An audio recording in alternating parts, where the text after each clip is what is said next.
माहेराहून पैसे व सोन्याचे दागिने आणण्यासाठी शारीरिक व मानसिक छळ करून अन्नात विष कालवून मारण्याचा 2 वेळा प्रयत्न करून विवाहितेला जीवे मारण्याची धमकी दिली। या जाचाला कंटाळून विवाहितेने आत्महत्या केली। गौरी गायकवाड असे आत्महत्या केलेल्या विवाहितेचे नाव आहे।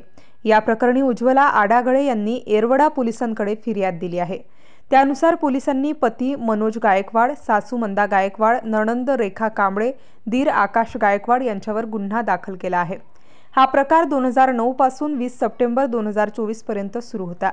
याबाबत पोलिसांनी दिलेल्या माहितीनुसार फिर्यादी यांची मुलगी गौरी गायकवाड हिला तिचा पती, सासू, नणंद, दीर हे वेळोवेळी घरात लहान-सहान गोष्टीवरून घालून पाडून बोलत, जेवणावरून कुरापती काढत, माहेरी निघून जाण्यास सांगून तिचा शारीरिक व मानसिक छळ केला जात होता।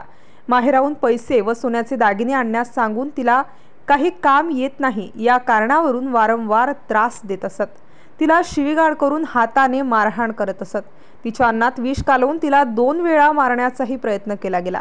तिला जीवे ठार मारण्याची धमकी दिली। या जाचाला कंटाळून 20 सप्टेंबर रोजी गौरी हिने आत्महत्या केली। सहाय्यक पोलीस निरीक्षक अहिरे तपास करीत आहेत।